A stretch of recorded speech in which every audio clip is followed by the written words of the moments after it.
Mayor Frey, Mayor Jacob Frey of Minneapolis, homeless encampments are just not the right route. It's got a couple of interesting things. There's an interview here I want you to listen to. He kind of breaks it down. He also calls out the whole fentanyl issue, which I haven't heard a major mayor come right out and categorically say, we need to get this under control like this before.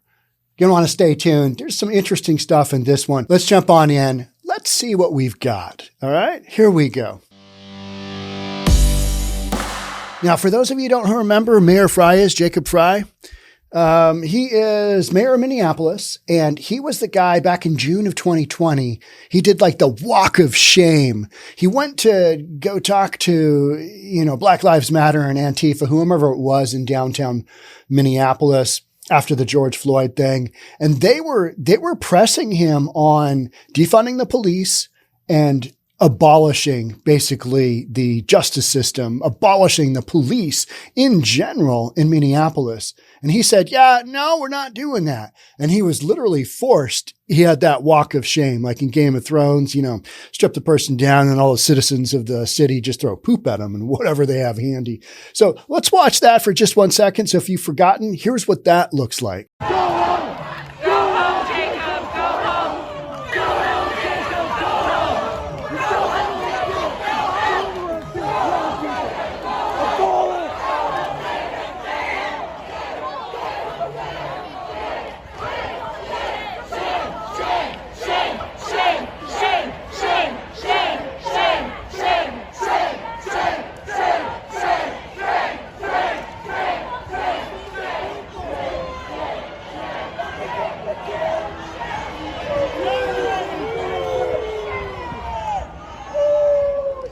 So that was the absolute peak of just that whole woke mob, we want justice thing going on in the summer of 2020, right?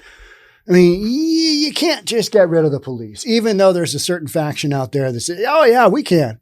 I mean, Black Lives Matter in general, that's one of their tenets, right? Is abolition. Get rid of everything to do with the judicial system.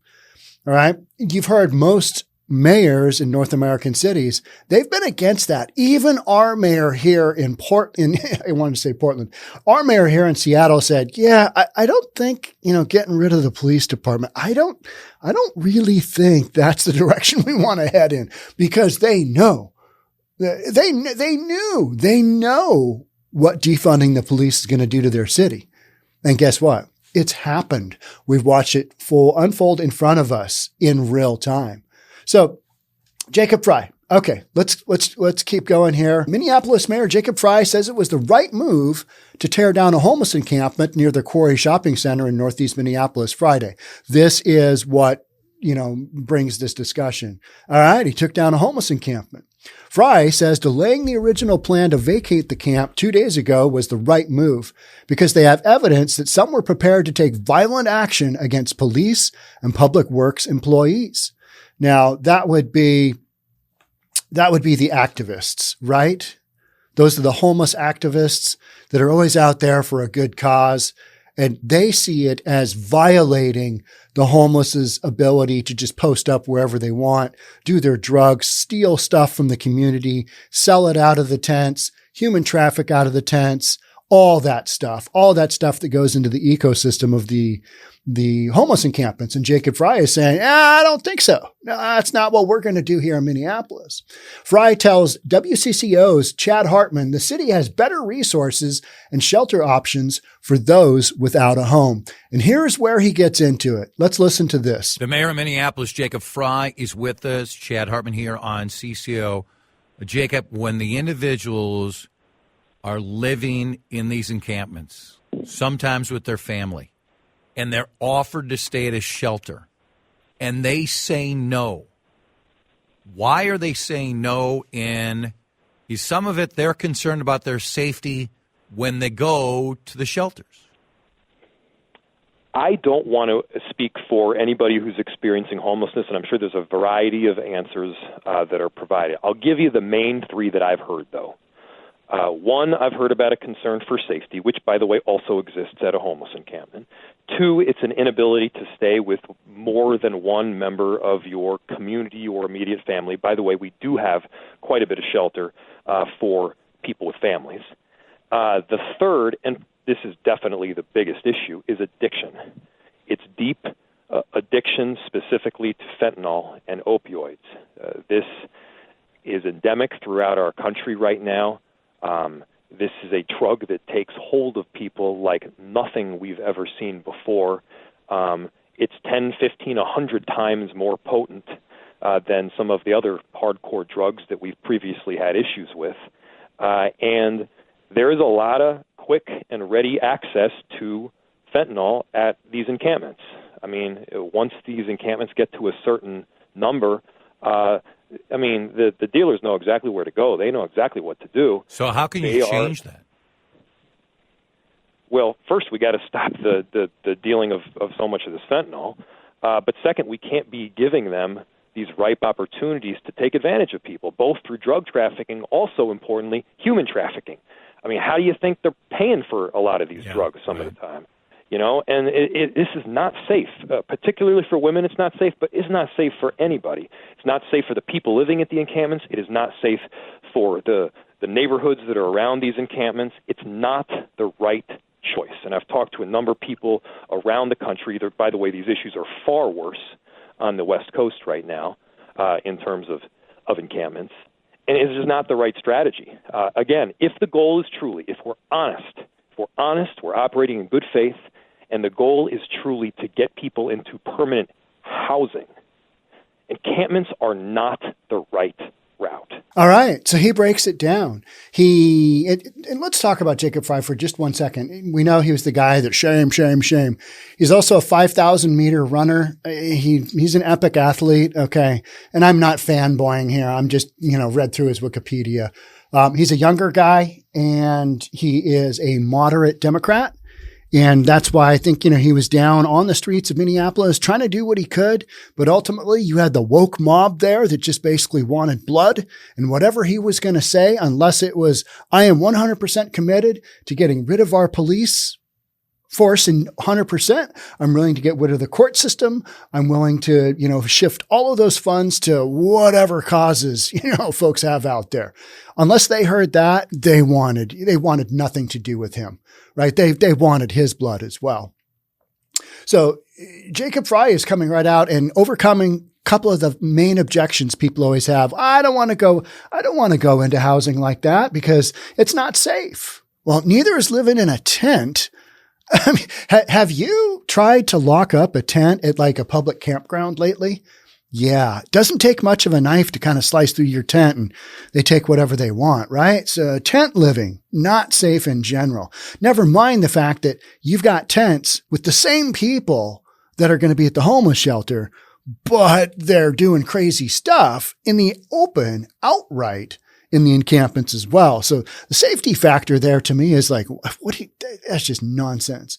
Not being able to go to a shelter with your family. He's saying right, hey, we got plenty of space for families want to come down. Families are not living in the encampments that are not on drugs. That's just how this works, right? And then the third thing he basically said is fentanyl.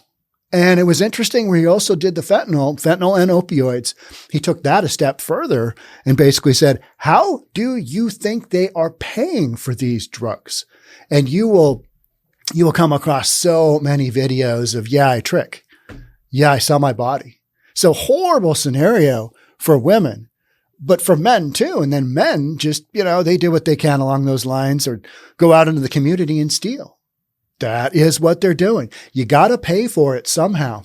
So here's something that I've been thinking about a lot lately is if you start to shore up that southern border, you start to block a little bit of the drug supply coming up from basically Mexico. That's where it's coming. The vast majority of it is coming in from. If you start to do that, so now you are shrinking the supply of fentanyl and other synthetics coming into the United States. Now the price of fentanyl goes up. It used to be $40, $50 a pill.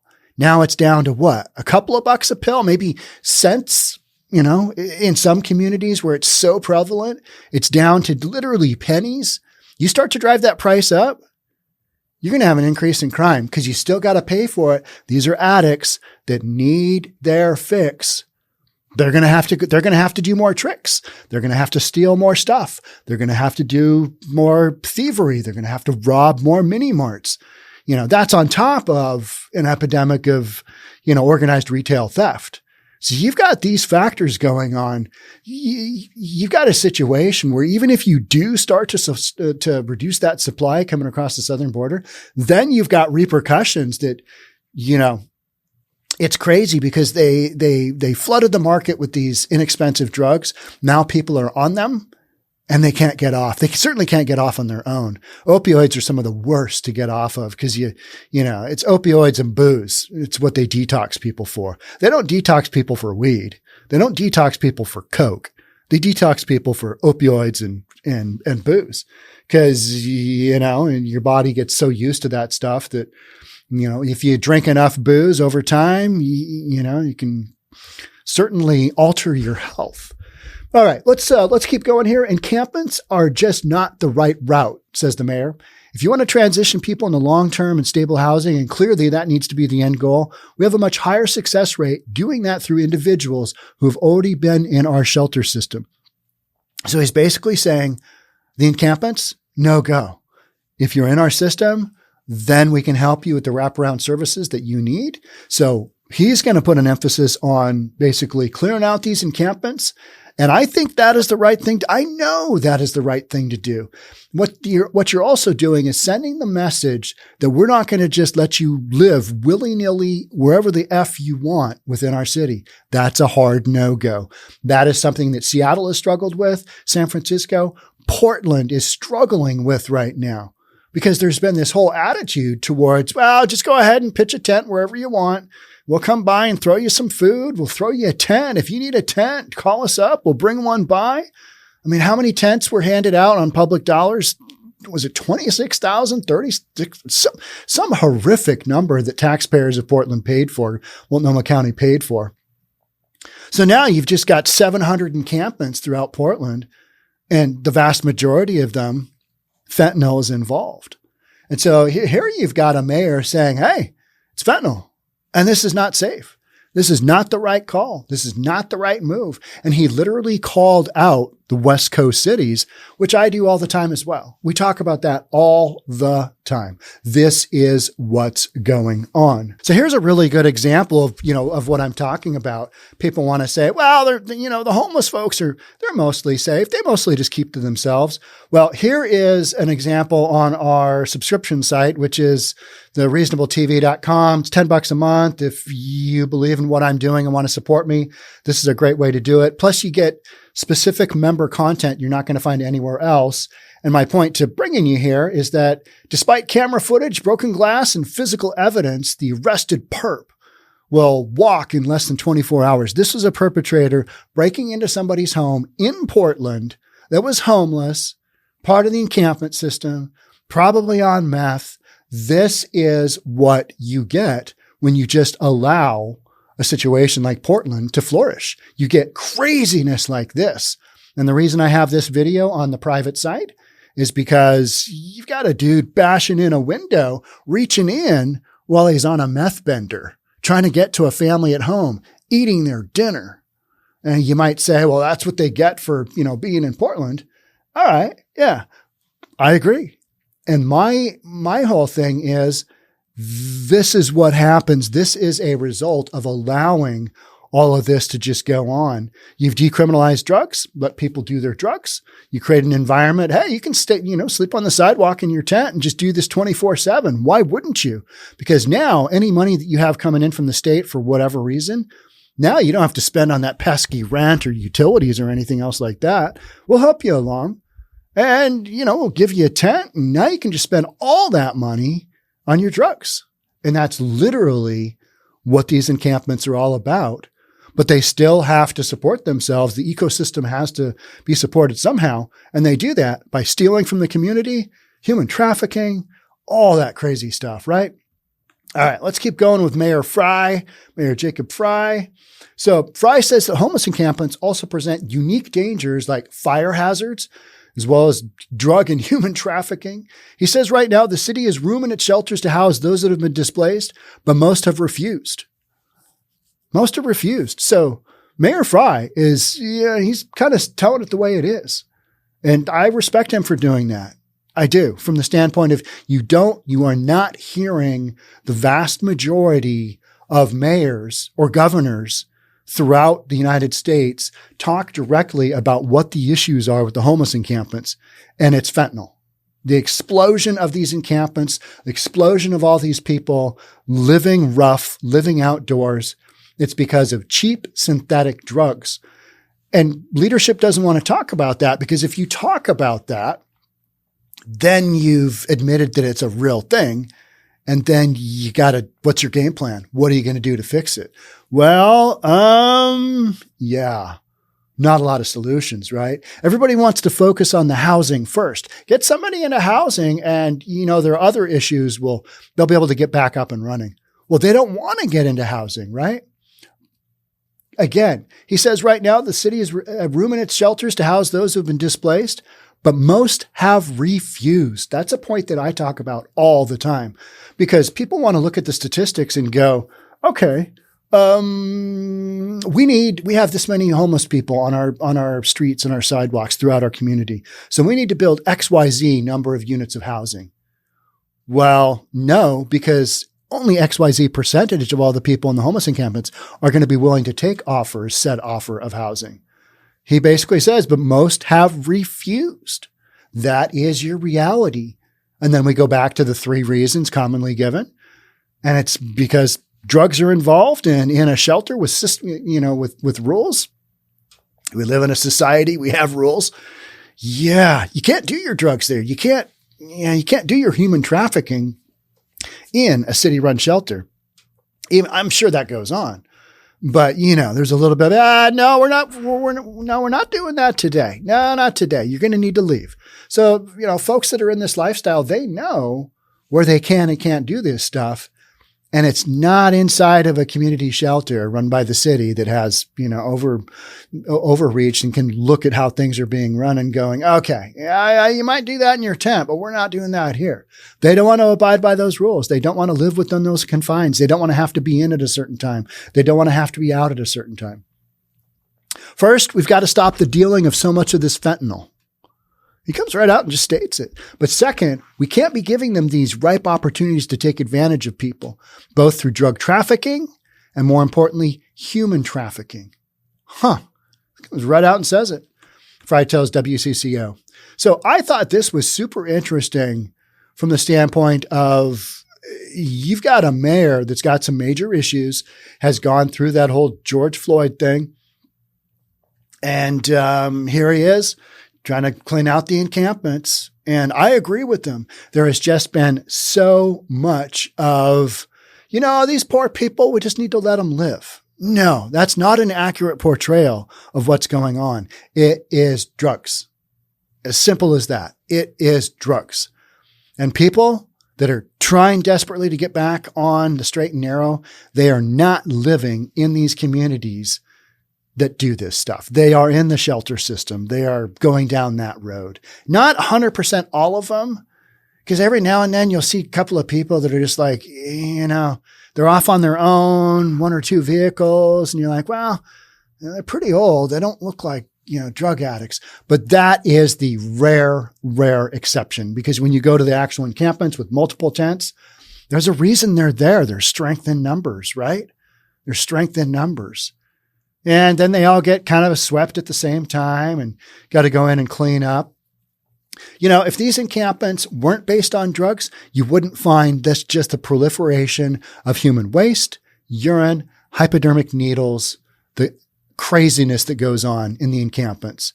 And so oftentimes you'll hear of we had a major encampment catch on fire, tent, caught on fire, fire department had to come out. It's because they're smoking fentanyl in their tents. And sometimes they're trying to keep warm by having candles inside of a nylon tent. And I've talked about this. Nylon and matches, Smokey the Bear says only you can stop forest fires. Well, Smokey the Bear also says, don't smoke fentanyl inside of your nylon tent, because that may not work out well. And you see this so often, you look through a homeless encampment, it'll be tent, and then just burned out, shards of whatever with some aluminum poles will be left, because that's the only thing that made it through the fire. Fires happen so quickly with nylon. It's just craziness. But I thought this was some pretty interesting information and a pretty heads-on way of dealing with what's going on from a mayor of a pretty big city. This isn't a tiny town. This is Minneapolis, which has got its set of issues. And the mayor is basically saying, yeah, no, we're sweeping the encampments. That's not where they need to be. And we need to work on the human trafficking, the stuff that causes is a result of all the drugs, specifically calls out fentanyl. So that's an interesting one from the standpoint of, hey, calling it the way it is. You don't have a housing issue. You got a drug issue. All right. That's it for me. Thanks so much for being here. I will catch up with you in the next one. Bye for now.